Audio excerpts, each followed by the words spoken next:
नमस्ते। पाकिस्तान में इस समय नई सरकार बनाने को लेकर जोड़तोड़ जारी है। उम्मीद की जा रही है कि जल्दी ही पाकिस्तान में पीएमएल और पीपी के गठबंधन वाली सरकार बन जाएगी। पाकिस्तान चुनाव परिणाम के बाद पीएमएल और पीपी के बीच हुए गठबंधन के बाद अब तक यही लग रहा था कि शहबाज सरकार पाकिस्तान के अगले प्रधानमंत्री बनेंगे, मगर इसी बीच इमरान खान के नेतृत्व वाली पीटीआई ने उमर अय्यूब को अपना प्रधानमंत्री उम्मीदवार नामित कर दिया है।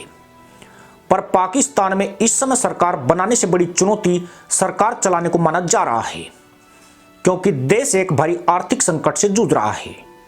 नई सरकार के सामने महंगाई से पार पाने और अर्थव्यवस्था को पटरी पर लाने की चुनौती है।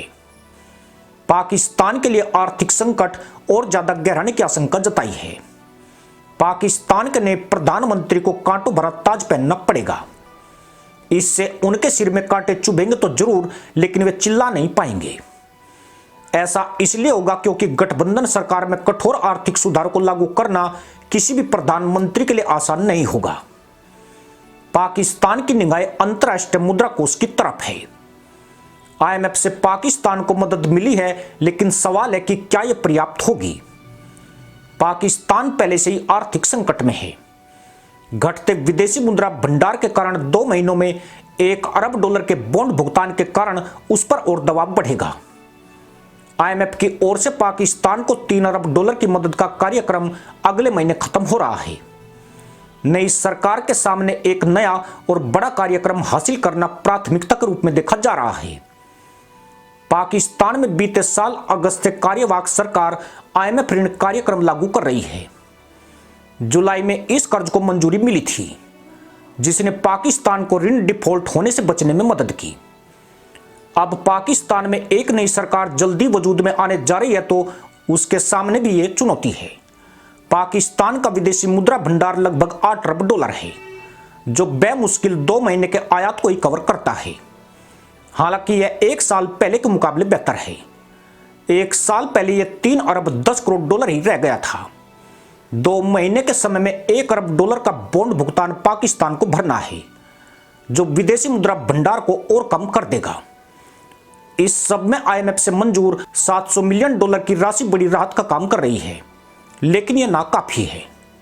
मदरसा मुल्क को आईएमएफ के किसी अन्य कार्यक्रम में शामिल होना अनिवार्य है, क्योंकि उसका विदेशी मुद्रा भंडार विदेशी ऋण की तुलना में बेहद कम है।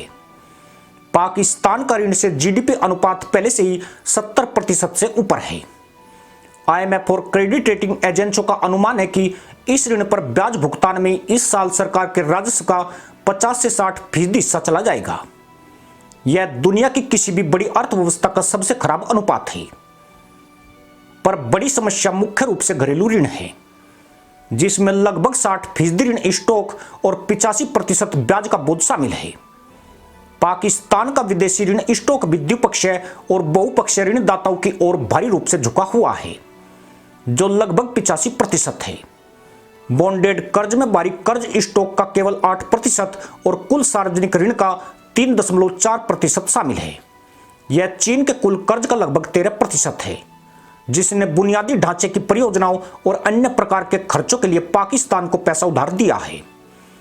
पाकिस्तान की बिगड़ती आर्थिक हालात की मार सीधे आम लोगों पर पड़ रही है, जिससे मदरसा पैदाइश में हाहाकार मचा हुआ है। टैक्स और गैस टैरिफ में बढ़ोतरी और रुपए में गिरावट ने मुद्रास्फीति को 30% तक बढ़ा दिया है। वर्ष के अंत में इसमें कमी आने की उम्मीद है, लेकिन कुछ समय तक यह सेंट्रल बैंक के 5 से 7% लक्ष्य से काफी ऊपर रहेगी। इसी के साथ अनुमति दोस्तों, जय हिंद, वंदे मातरम।